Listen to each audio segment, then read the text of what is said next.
The report captures Ghana's projected performance across several indicators such as political stability, election watch, international relations, fiscal policy, and economic growth. The Economist Intelligence Unit is expecting Ghana to enjoy political stability within the period under study, despite a projected acrimonious relationship between the two major political parties. According to the unit, the acrimony may be felt more in the legislature, occasioned by the near-hung parliament.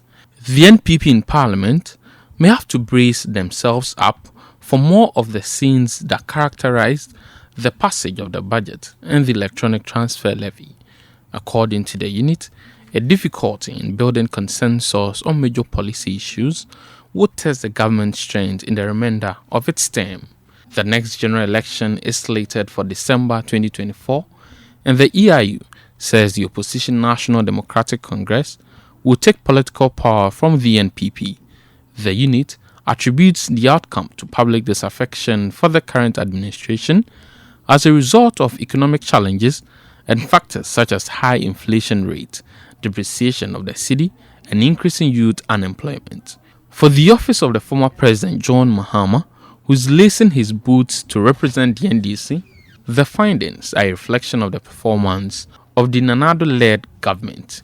So for us, we are actually poised, we are focused, and continue to draw on all the things that matter to the NDC. Indeed, I'm sure you know also that considering the rather abysmal performance of the New Patriotic Party led by President Akufo-Addo and of course his vice, Dr. Mahmoud Bawumia, I believe that the report itself posits that there is enormous difficulty, there is hardship, the introduction of the obnoxious e-levy in particular has riled a lot of Ghanaians. For the NPP, all is not lost in their quest to maintain political power and to be the first party to govern consecutively beyond 8 years. I think they are wrong.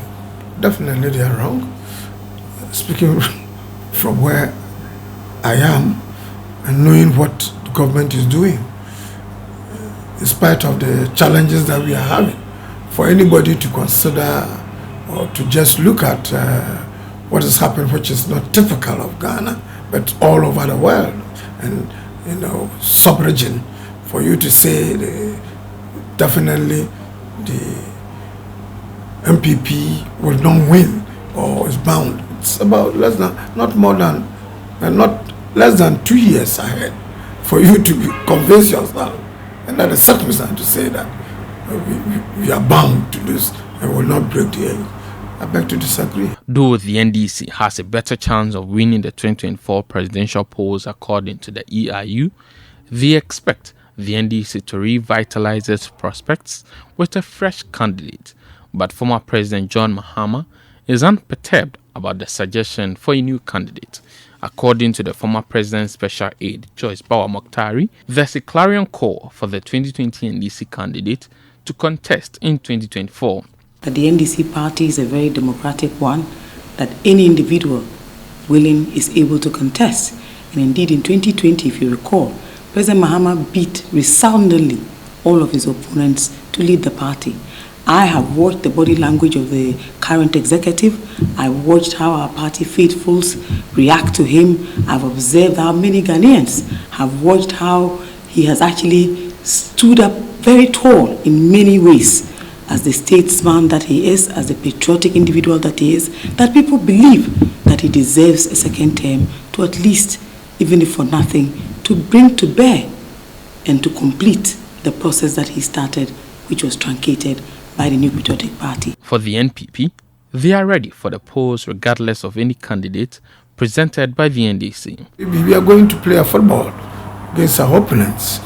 Whoever they bring, so far as we are concerned, we should be not thinking that we want a weak candidate. Any candidate that is presented by our opponents to be okay for us, provided we play our ball well.